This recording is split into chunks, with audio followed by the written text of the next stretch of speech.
From the city of brotherly love, Philadelphia, to around the globe.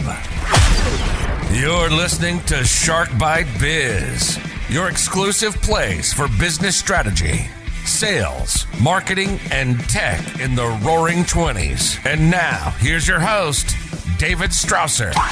Good morning, afternoon, evening, wherever you are. I'm your glamorous host, David Strausser, and welcome to the newest episode of Shark Bite Biz, your place to grow a business during complete chaos.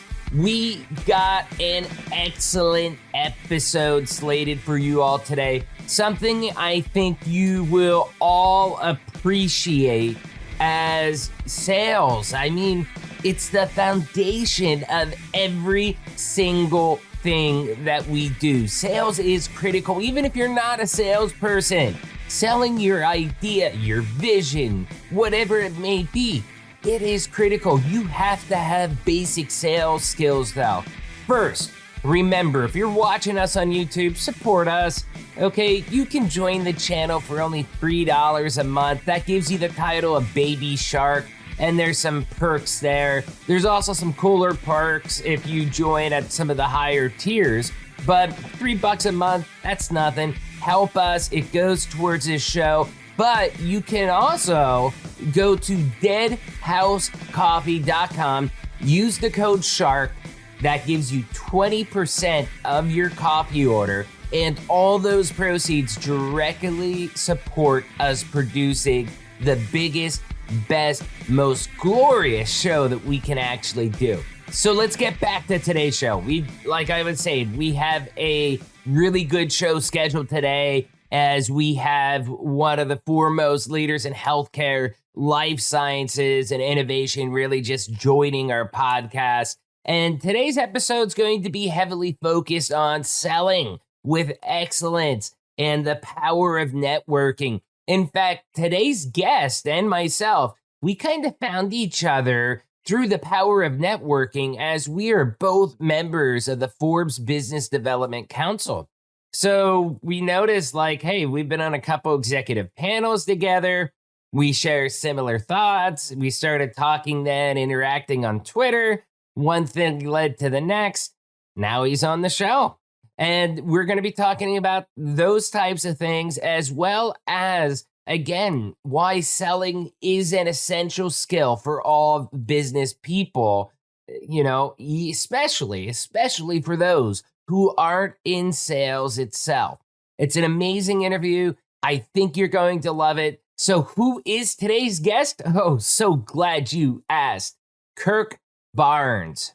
Kirk comes with a background of sales and leadership across healthcare, life science, and innovation. He has worked with billion-dollar pharmaceutical companies as well as venture-backed healthcare startups. In addition, he has done lobbying work in both the US and Europe and has done business across the world.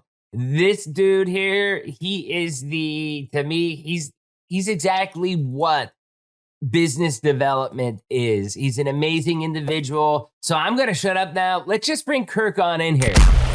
Personal growth. Kirk, welcome to Shark Bite Biz. You, my friend, you just became Shark Bait. I'll take it. I got to put you in a shark cage, man. Right. No, it's good to be here, my man. Oh, no problem. So we have a tradition on this show. Very first question. It's a softball, but it's a loaded softball. It's a can of worms. Tell us, who is Kirk Barnes? What's your experience? What's your background? How did you get where you're at? Basically, give us a lowdown, man. What makes Kirk Kirk? That is a loaded question, brother. That is a loaded question. I forewarned you. You did. You know what makes me where I am right now is the amount of, I'll say, unpredictable career choices with failures and successes along the way. There is I did not have a linear career path to get to where I am. As it's been, a lot of my career was subject to, some of it was, through getting promoted, and some of it was from getting laid off and being forced to reinvent myself. And so a lot of where I am now is like survival, survival and being able to survive in anything from a pandemic like we're in right now, to survive being laid off, to survive the corporate shark infested waters. Shark infested waters of Shark Bite Biz. Exactly. There you go. So I think just being able to adapt and survive and find ways to develop talents that are kind of showing up in all these different things that I've done, and be able to focus on the skill sets that are able to keep me alive and help me thrive. I think it's funny. The one thing that really stood out to me, what you said right there, besides the shout out that you gave the Shark Bite Biz, was the non-linear path that you've taken. I did not have a linear path. I had a very non-traditional path myself, extremely non-traditional, as many of our viewers and listeners know. Explain to me what your non-linear path looked like. Yeah, I mean, great. So, went to a small school in Florida. Florida A&M University was an business economics major, right? And so when I was getting ready to graduate, interviewed with banks, interviewed with, I think, the federal government, interviewed with pharmaceutical companies, and not really, not going into college knowing I want to be in this field. So it's kind of happenstance.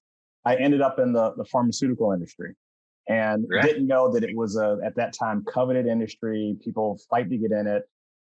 So went from one division to the next division, earned some promotions, and just thought that was the path I was going to be in. And typically you're supposed to go from like consumer pharma to kind of the next stage up. But I leapfrogged and went from like selling Advil to selling cancer medicines, and then went to work at a startup pharma company in the United States that nobody ever heard of, which is now $1 billion company. So I thought I would, be there for a long time.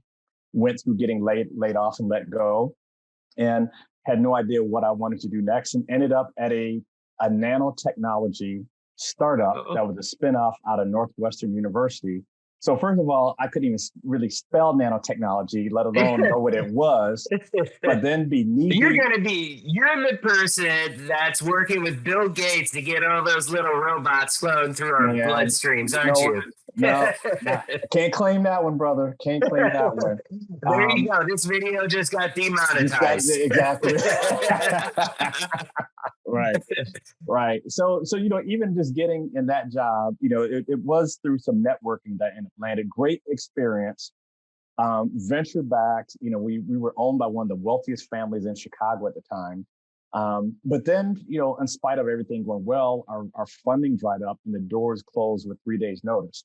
So you can't predict that kind of stuff, so you have to figure out how to all of a sudden pay bills and reinvent yourself. And so I became a consultant, right? Automatically to pay some bills, and then figured out that world a little bit, and then ended up being an interim CEO of a drug discovery company out of Florida State University, which an early stage company like that means there's no money yet. So I was basically working, but you learn this whole new side of business I had no idea about, right? So again, if you were to ask me when I graduated from college, how, where would my career end up?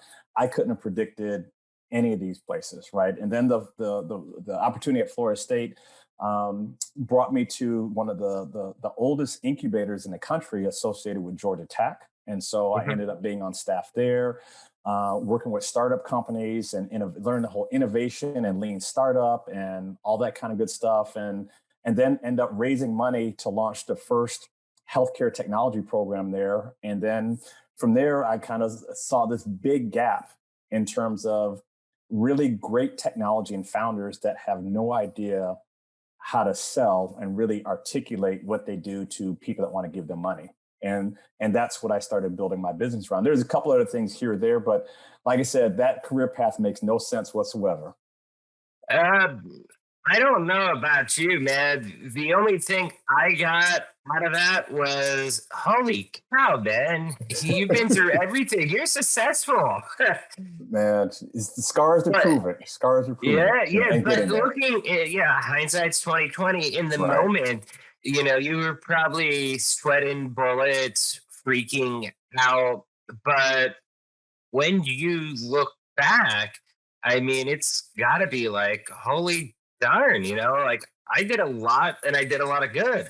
Yeah, it's more than that, David. I'll tell you that I had some really great people to help me along the Mhm. way. So I don't like it always to be all about me because yeah, Right. I work hard and all that kind of good stuff. But there were some great people that helped me along the way, people that opened doors for me. I think one of the biggest, best learning experiences was at that nanotechnology startup where I literally was thrown into a $1 million venture backed startup in one of the cutting edge fields of science with international responsibility. So doing business in all throughout Europe, all throughout Asia, learning how to do lobbying work and make sure that nanotechnology wasn't legislated out of business both in the US and in Europe. Yeah.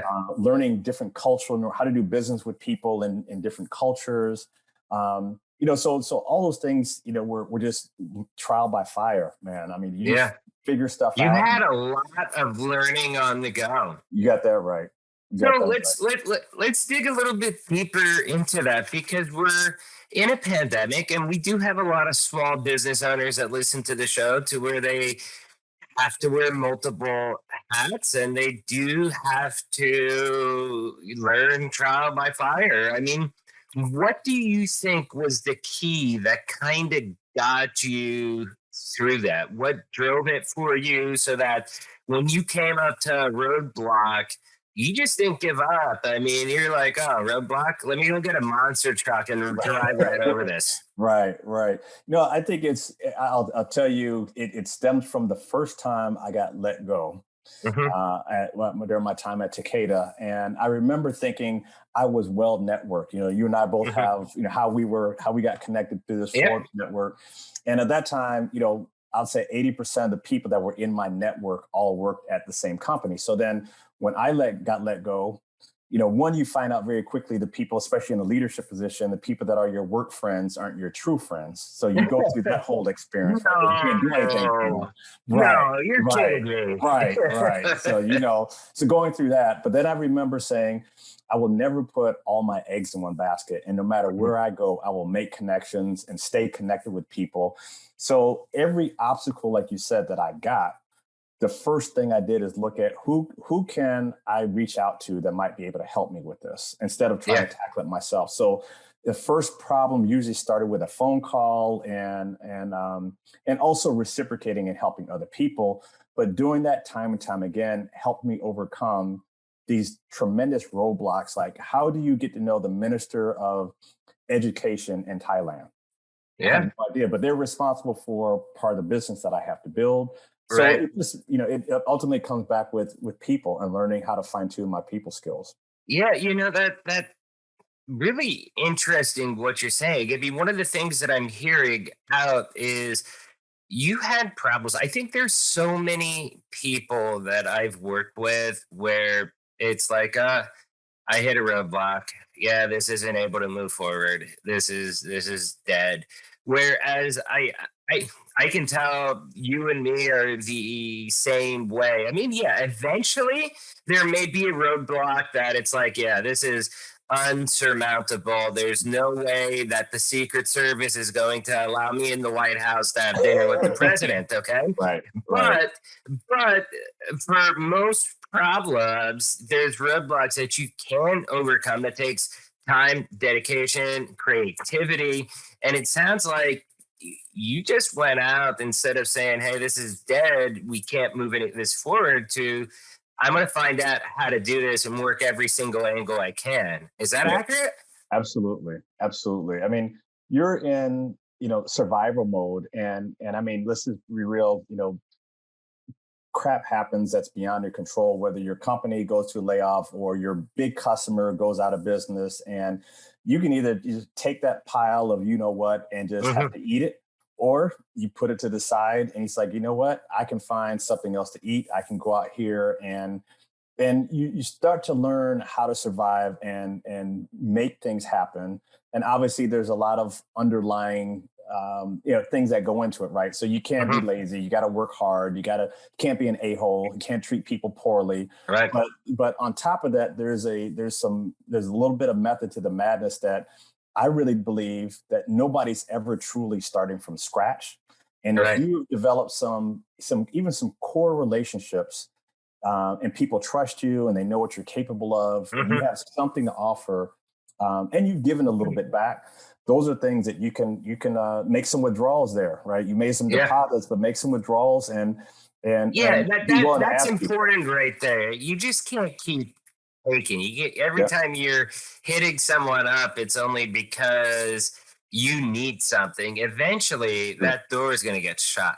That is the thing. Like, you can't go 5 years not talk to somebody and then like, oh, we should grab coffee because I'm looking for a job and I see you're hiring. I mean, that just does not work well, right? You have to have some kind of, as I say, deposits, networking deposits in the bank that you can withdraw from. You can't just, and that happens. It's funny. I'm sure your audience and you have seen this where, you get a promotion or your job title changes, and then you get these messages. Oh, hey, I see that you're now vice president. We should grab coffee and discuss what opportunities are at your company. Like, no, you should have been talking to me way back when.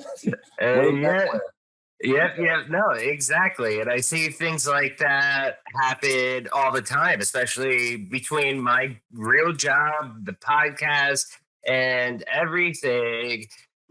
Even though, probably should, I'm still a little bit, I believe, like we were talking about this offline, I'm big in the full circle thing. I give to others, and then I don't expect anybody to give me something back. I think you can say maybe I smoke some hopium with that, but it usually ends up working.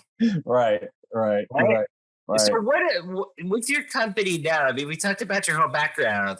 You are the co-founder and president of TransPharMed. That's it. How, what exactly is this company and what do you do?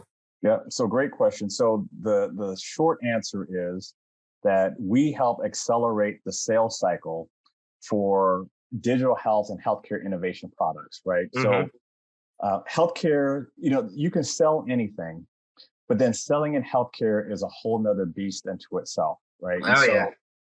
From I like to jokingly say in healthcare, I'm a mile wide and an inch deep. I've touched all these different areas of healthcare, so I know enough to be dangerous. And what I found is that from being in healthcare, that most people, especially early stage companies and innovative companies, have this great technology. They have brilliant founders, but if they don't understand that when you're trying to sell to a doctor or a hospital or a health insurance company, they don't care how good your technology is. They just want to know, how does your technology help me solve my problem? How does it help patients? How does it help us make money, save money, improve outcomes, whatever the case may be? And you would think it's a very simple thing, but we help companies figure that out and identify how to cut what is typically an 18 to 24 month sales cycle, cut that in half. And that's what we do. So that's amazing, because what you're saying jives with me. I literally just posted an episode. I forget if it's the one that comes out tomorrow or if it's the one or Thursday or the one that just came out. And we were talking about concise marketing, concise sales literature, being very to the point without the float. And I came up with the analogy during my intro that was basically like, hey, if you're selling hamburgers, okay, most people don't care, well, what kind of machine did you use to grind up the meat and all of that stuff. Now, maybe there's a niche group in there to where they want to know, oh, okay, it's all single source beef that's grass fed and blah, blah, blah. Okay, but still, they probably don't want to know what kind of grinder you use to grind the hamburger up. Don't get into those details, Right. because if you start getting into those weeds, that's where you're going to bore people and you're going to Yeah. lose people. Yeah. Exactly. You're exactly right. People don't Oh, I show love that. I love when people tell me I'm right. Thank you, Kirk. your. Yeah, It won't be the first time. There'll be more of those, I'm sure, during our time together today. yeah. But yeah, you're spot on. Like, people don't care so much about the how; they care about the what. hmm What and the Yeah. why. Right. Yeah. So let's jump into, I guess, one of our next topics here, which is selling with excellence and, really the power of networking. I think it would be pretty cool to jump into the story about how we met each other. And no, it's not because I swiped right on Tinder or anything like that. But Don't get we rumors actually, started. yeah, exactly. We actually have a legit story, and I think this will be a testimony to the power of networking. And since you're the guest, I'll let you tell the story.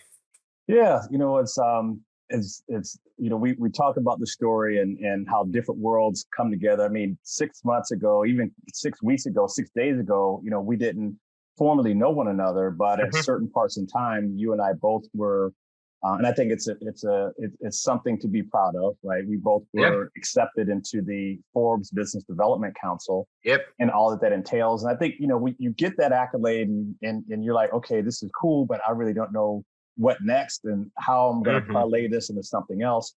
And through the different posts that we see, you notice each other and you see, other council members. And so we actually, I think I saw, or we connected on Twitter, and it was something that you Yep. had posted and commented on. And I think that's just the power that when I see somebody that's another council member, I already know what it takes for them to be in that Yep. position. Yep. Top of Honestly, all I the other great think work you're doing. is so I, with the Forbes Business Development, I think this goes to all their councils as well too. There's Forbes Business Council, Forbes Biz Dev Council, Forbes Technology Council, and a Yeah. couple other ones like that.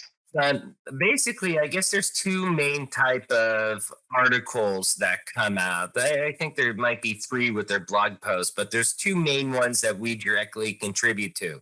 The first one is when you're writing a solo article.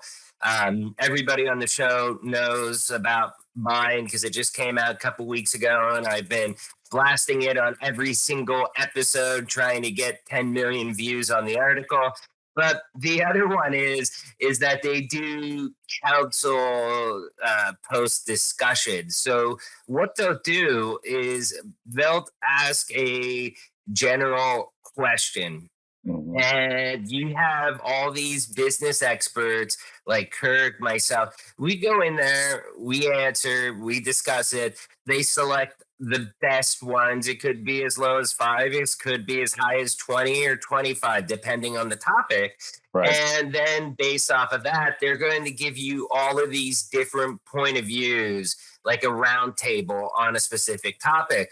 Right. And I believe how we were found. I got to double check, but it's because we were both in one of the same I think you're right. on one of the same discussion panels on a specific topic. You must have saw the repost or retweet that I did of it. I think We that's it. connected. So we kind of already had a relationship in a way because we're both on the same Forbes.com article. But Right. we haven't formally met outside of those limited discussion. Yeah. And it really opened up this window to where I got this amazing dude who's super accomplished and brings a lot of value to our guests right now talking on my podcast. And that story is a lot better than just swiping left or right.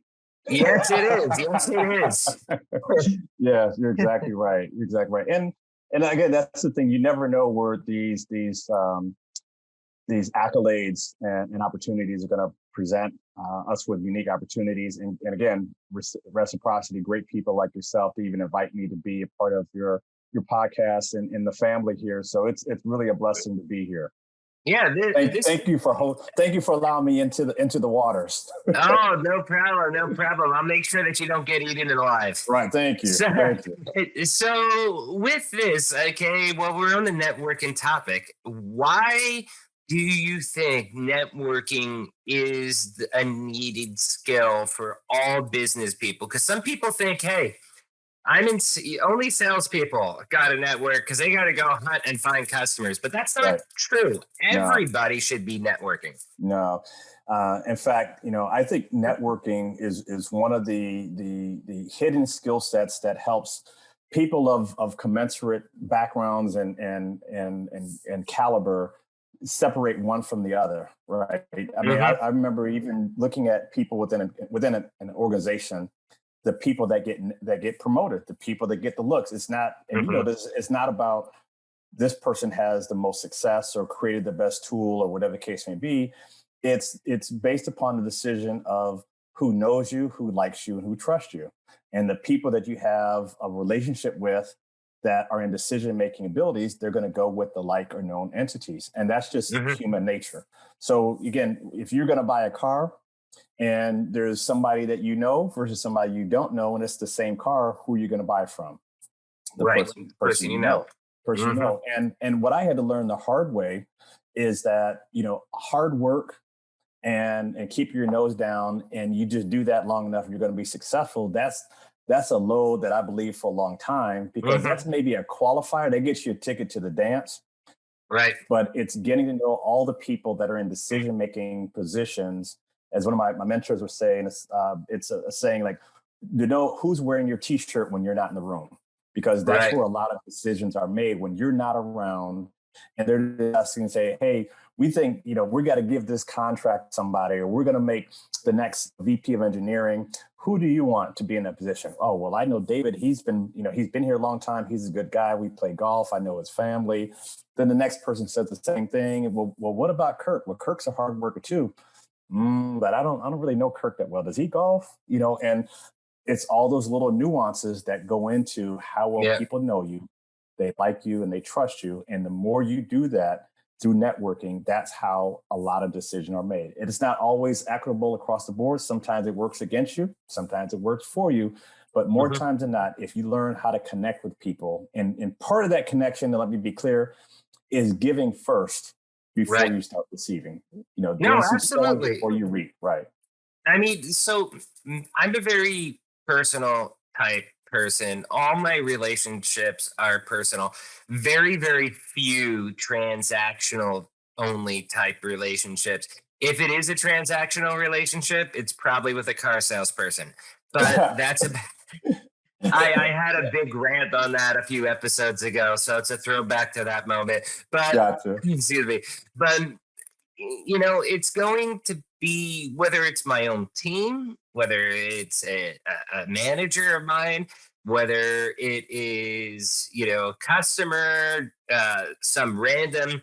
I'm always trying to build that personal relationship, because ultimately you learn how people work. You can understand people at a deeper level, and therefore you can work together towards whatever goal it is better. And that actually crosses over, I think, a little bit into like NLP and stuff like that.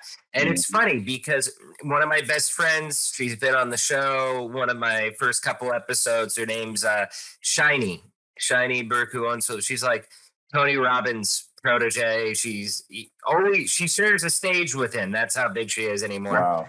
Wow. But very, very good personal friend of mine. And we'll be talking about NLP, and it's like, Shani, I already do all this stuff. I already know all this stuff. I get it, because without even knowing what NLP was, it's something that I actively do practice and believe. It's kind of crazy. Have you heard of the NLP? What do you think? Do you think that aligns? Neuro-linguistic programming. Oh yeah. Yeah. There's, And it's the thing, look at the data and the science behind it. And some people just refuse to believe that things like NLP really make the difference. And absolutely, it makes the difference. Absolutely. And again, you look at, even parts of networking when I teach or talk about things like crisis networking, which basically is like we were talking about, you don't call anybody until you get fired or until you get let go. And that's when you start calling people. Well, there is, 2 years, 3 years, 5 years, 10 years worth of opportunity for you just to connect.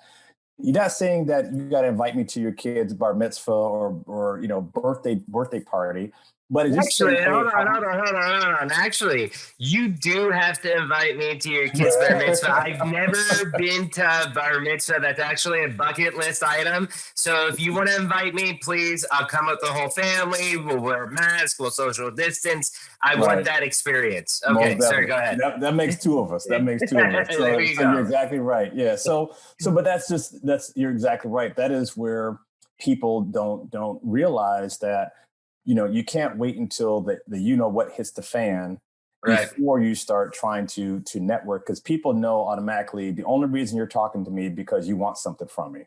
You're talking about reactive versus proactive. Exactly. Like, for example, I have one thing I suggest that everybody does. Like, for example, your name's Kirk Barnes. Do you own KirkBarnes.com? I don't. It was already purchased before I really thought about it. Dang it, I was just about to buy it to resell it. Yeah, I already checked it, so I had to go about it another way. So I have a very similar domain I'm launching soon. But Okay. But that's the thing. Everybody should own their own name or some form of it as it. On mine, davidstrausser.com has my bio, pictures of family. I mean, some people would say, hey, it's too much info for the average person. But for me, I kind of consider, look, I'm a tech executive. I contribute on Forbes through the Biz Dev Council. I run a podcast. I'm a pretty public figure anymore. So it's like, hey, if this stuff's going to get out anyways, I want to set the narrative. My version of the story is what's the starting point that you guys can start the rumors from there. But everybody should have that, and they should have that continuously. Like, I always have an up-to-date version of my resume. I have every interview that I've ever done outside of Shark Bite Biz, every public media interview I've ever done, every article I've written, everything about me you can find right there. And that's something I think everybody should do. And what's really funny is I even have testimonials from all friends, all different types, from executives to lower level people to celebrities that I'm friends with testimonials on the site. But the very first video is a testimonial from Jesus, and he gave me a solid B. Gotcha. You gotta watch it. But that's the thing. I do it just to stand out. Like, even my resume, it's an infographic, and then I have a formal one after that. And a lot of people look at that and they're like, hey, yeah, that fits you. That's pretty cool. But if I saw that, I'd never hire you. And I'm like, good, because then I would never work for you. Right? It wouldn't work. It wouldn't work. We're not a fit. The person who sees value in that is the person that I would want to work for, and that's who it's targeted for. And that's such a great point. One of the things I talk about in networking is, how do you package yourself? And is your package, are you always ready to go? Meaning, if somebody says, hey, give me your business card, or send me your resume, or send me an example of your work. Like, do you have a set of package of collateral of yourself that's always ready to go? And that's a part of networking, that you always have something prepared for any instance, because, here's my sob story. I have, even if it's an idea that you think has legs. And years ago, right when American Idol and all that stuff was really big, I had this idea of America's Next Hit Maker. So I love music and I love like beats and all this kind of stuff. So I was thinking, well, what if there was a contest to see who could create the best beats, all that kind of stuff. Bought the domain name, David, so you'd have been proud of me. Had the domain name. I'm out in California. I'm at one of the hotels out there. Who do I end up talking to? Randy Jackson. Wow. Randy, have a picture with him. And that's awesome. I wasn't ready. I didn't have my pitch ready. I didn't have my story ready. And it's not like Randy just going to give me his phone number. I'll probably end up with his agent's number or something like that. But that's a prime example when you never know in the networking opportunities who you're going to meet and when, but being prepared, right? I can give you a similar story. So I went to see this band. I was living up in LA up until I took this position there in the Northeast. And I went to this bar called The Mint, which is, I guess, on the edge of Hollywood and Beverly Hills.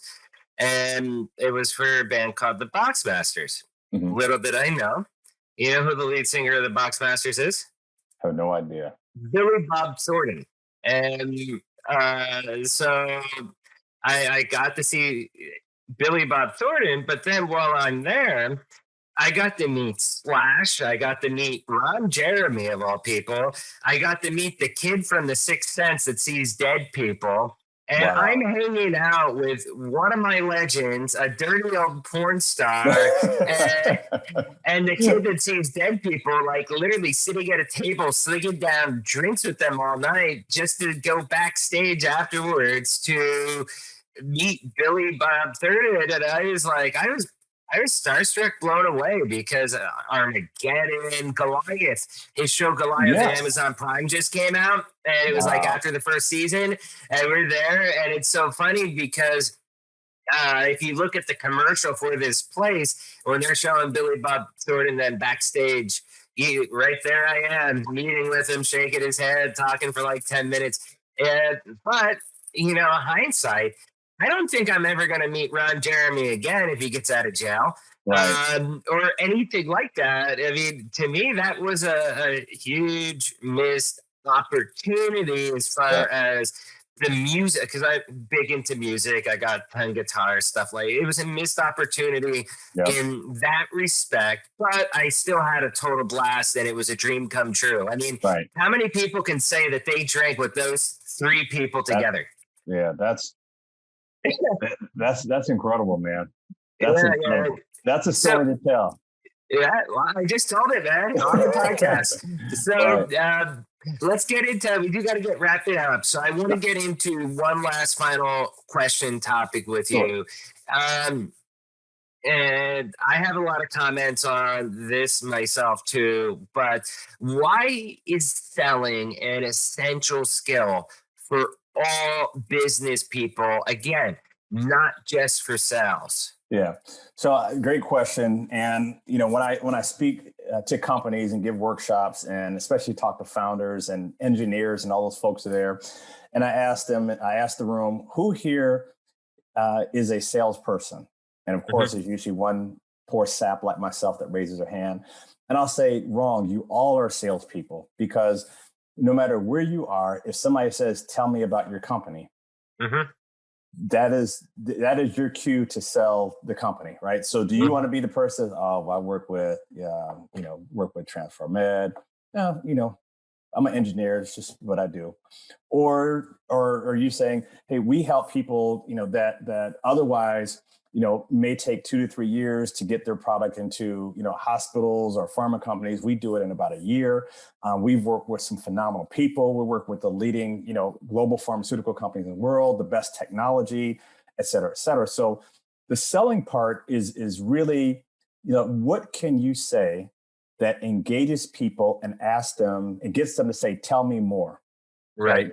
Tell me more, or I want to know more, or I want to continue this discussion. And that's what selling is really about. Like, I don't think everybody is a salesperson, but I think everybody can learn a framework or a construct to sell something. And a lot of times that's an idea, it's a concept. If you're trying to pitch your boss on something, you're using a selling skill. That's the thing. That's the biggest misconception ever. And I do ERP during the day, SAP Business One, Sage Intacct.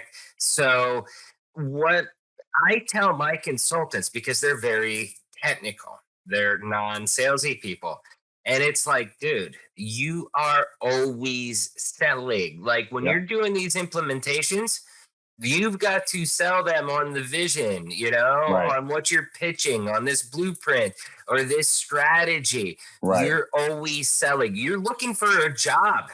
You're selling. Yeah. You're Yeah. selling Yeah. your profile, yourself.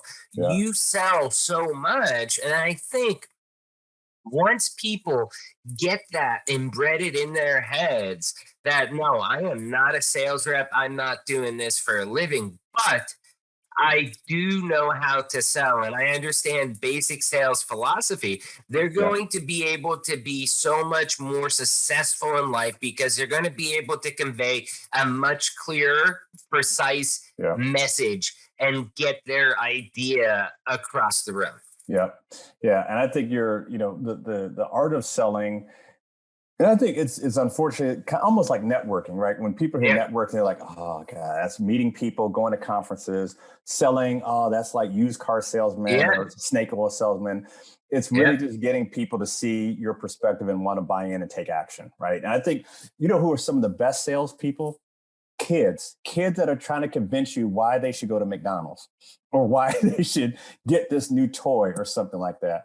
But selling is just being able to articulate that. And a lot of the skills I teach are, if you can say it in 2 breaths, that's when you can get people bought in. If you can't get it across in 2 breaths, talking for another 30 seconds or a minute is just going to dig yourself into a hole. Start simple, get people engaged and interested, and get people to see what it is you want them to see.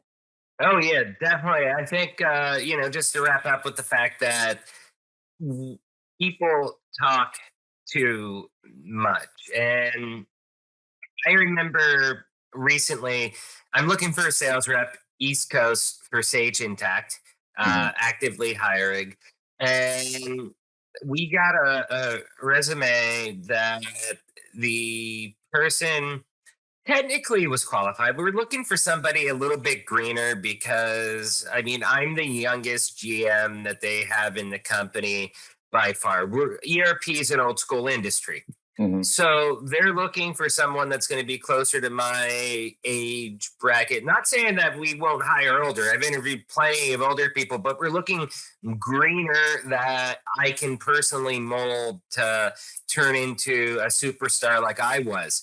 Right. And with that, like the one recruiter was looking at this one resume. He's like, dude, it's too wordy. Like it's got a billion words in there. Right. And they wanted to disqualify him. And I'm like, absolutely not. Most salespeople, especially younger in their career, are too wordy. They don't have that guidance. They don't have that mentor that's teaching them how to say things shorter, easier, quicker. That's something that can be fixed. That can be taught over time. Should not be disqualified because of that, in just my opinion. But it is something that people do. They talk too much. Right. Exactly right. And it's funny, just, I know we're wrapping up. So part of my various hats, I was a sales coach for a big company, GlaxoSmithKline and UCB Pharmaceuticals. So I was hired as an external sales coach. And sometimes I would ask the rep after we get done with the sales call, it's like, do you think you were talking too much? And they say, yes. And I'm like, you're exactly right. If you think you're talking too much, you probably are talking too much. And you will talk yourself out of a sale. Oh, yeah. Yeah. It's like the girl that wants to go out with you and you talk yourself out of the date. Yeah, exactly. I just said this a couple episodes ago on the podcast, but somebody, Laura Honeycutt was her name, taught me this phrase, which was that she was always taught in sales, you have 2 ears, 1 mouth, use them proportionately. Yep, exactly. That is sage advice right there, my friend. Yeah. Hey, this was fun. Awesome. This was, I enjoyed it. Oh, me too. I'm going to keep swiping right. Yeah. Thank you. So how can people find you? How can they stalk you digitally? Absolutely. So check me out. I'm on LinkedIn, Kirk Barnes on LinkedIn, Instagram, Kirk L. Barnes, same thing on Twitter at Kirk L. Barnes as well. Okay. What was that? It's check me out. Oh yeah, definitely, definitely. And listeners, viewers of the show, everybody knows this by now. 100% in the description. You'll see the blurb about this episode right under that. We're gonna have links to Kirk's company and his profiles. Please make sure you reach out to this phenomenal man. And I guess I'll be seeing you back at the Forbes Biz Dev Council when we tell them about our success story. And you know it. Thank you so Great, much man. for Thank coming you, on, David. Man, you're a blessing. I appreciate you so much. No, same to you, dude. Thanks. Cheers. All right. That was an amazing chat with Kirk, right? Totally loved it. Kirk, you're amazing.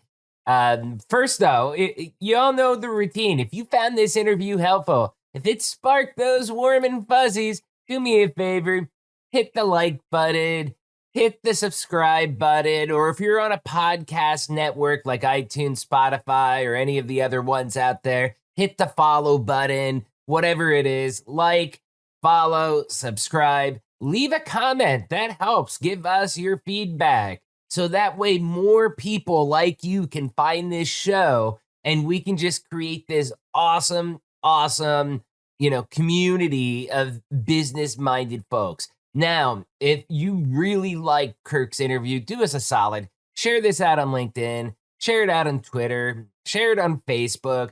I would love nothing more than Kirk Barnes and Shark Bite Biz trending all over social media. So now let's get back to our rock star guest, Kirk. He had some awesome points, and I really enjoyed the conversation with him. The first thing I need to mention is that you do not need to follow the linear path. Our whole lives, everybody's saying you have to do this, you have to do that. Then once you do that, you got to do this. And, maybe then if you're lucky and you do all those steps, you can achieve that. And it's total BS. I mean, I don't believe in it. It sounds like Kirk did not believe in it as well, too. Having that non-linear path is usually best, I think, for most people. Something that is unique to you because you are unique. And I really think that that's something that Kirk and myself both kind of explained on the show with our uniqueness and non-linear paths. Now, there is a risk with that. If you're going on that non-linear path and you're going to be going down that flow, you have to make sure that flow is pushing you forward, okay? You don't want to be making lateral moves. You don't want to be going backwards. Although there's a rule to every exception, okay? You can go backwards. Sometimes you got to go backwards one step in order to take two steps forward. That's okay, as long as that's the goal. But, I mean, the most part, you just want to be pushing forward to really get to where you want to be. Don't be bullied into doing something that ultimately isn't the right fit for you personally. Another great point that Kirk and I both discussed was to remember, don't get lost in the weeds. When you're out there, you're selling stuff, it's easy to get into so much detail because you are an expert in whatever you're selling and you think you're doing a great job explaining how it all works. But sometimes, you just have to do that to a lesser degree. I mean, I used hamburgers as an example during the interview. If you keep talking about how the hamburgers are made, you're going to turn people off. They're going to be ordering the chicken instead of the beef burger. You know what I mean? They don't need to know exactly how it was made, just the quality of the burger in general. Now, again, like I said, there's always the caveat that, occasionally you're going to get somebody or some niche group of people that want to know more. But still, you don't have to go down to every nitty-gritty detail.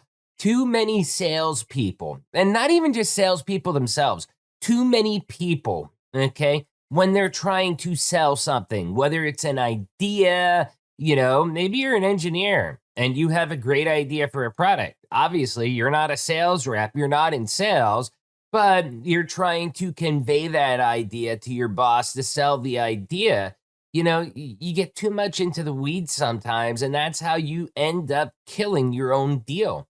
You've got to learn the right amount to say, how much to say, what not to say, and fight the temptations to say more. Okay? Now, lastly, I want to cover the power of connection and being in groups. Both Kirk and myself know what it takes, the requirements, the commitment, the level of success that you have had to obtain to be in a group like the Forbes Business Development Council. So when Kirk and me, our paths just kept crossing. In his mind, I was already vetted. And to be truthful too, in my mind, Kirk was already vetted. We kept running into the same articles and expert panels. I'm seeing what the guy's saying. I know this guy's legit because he's part of the organization, and he's one of the few people that I was straight out, just like on Twitter, like, hey, Kirk, come be a part of my podcast. Come on, be a guest. I already know that you're checkmarked and verified to me. And and it worked out pretty good because being part of a prestigious group like that, some people may think that, hey, it's not worth the time, it's not worth the money. But if you are an expert in what you do, having those types of affiliations goes a long, long way. And that's why Kirk is in the council. That's why I'm in the council. And it's really a forum that has opened up a lot of doors for both of us, from being able to contribute on Forbes.com to being asked to speak more, or, being able to write more, getting better quality guests on the show, things like that. It has really helped us, and it is worth every penny I give them for the membership. And time is money. So the time I invest to them does have a dollar figure in my mind. It's worth every single penny. The ROI on these types of things are kind of amazing for it, because it allows both Kirk and myself to grow personally, professionally, and also get some awesome tips from all these other experts that are in the council on ways that we can grow our business. And I'd like to say, probably most importantly, Kirk and me, we're now friends. At least I consider us friends. Hey, Kirk, if you're watching this, are we friends? Nah, I'm just kidding. I know we are. He's a great guy. And somebody, Kirk is somebody that I probably would have never met otherwise. Or if our paths crossed, it would have just been something in the crossroads, not a real relationship, friendship like we have now. And it's a really beautiful thing to be able to connect with people that are on that same level or above that level, that we get along great and we're good resources for each other. That is the power of organizations, networking, and stuff like that. So the question of the day is, what do you think of groups and councils like the Forbes Business Development Council? Waste of time? Or is it worth all the time, money, and effort? Leave a comment on YouTube or the podcast service that you're watching this on. Love to see what you say. Also, do you want to be a guest on the show? If so, shoot us an email, interviews@sharkbitebiz.com. Also, do not forget to smash that little join button. Join the community here at Shark Bite Biz. You can become a baby shark for as little as $3 a month. Pretty easy. We've already had a couple people sign up. So please join the channel. But if you don't want to keep giving your money to a place like YouTube, it's easy. Go to deadhousecoffee.com. That's deadhousecoffee.com. Use the code SHARK. You get 20% off your order, and all the proceeds go directly to this show to help make it bigger and better for all of you. Once again, I'm David Strausser. This is Shark Bite Biz. We'll see you all next episode. Cheers.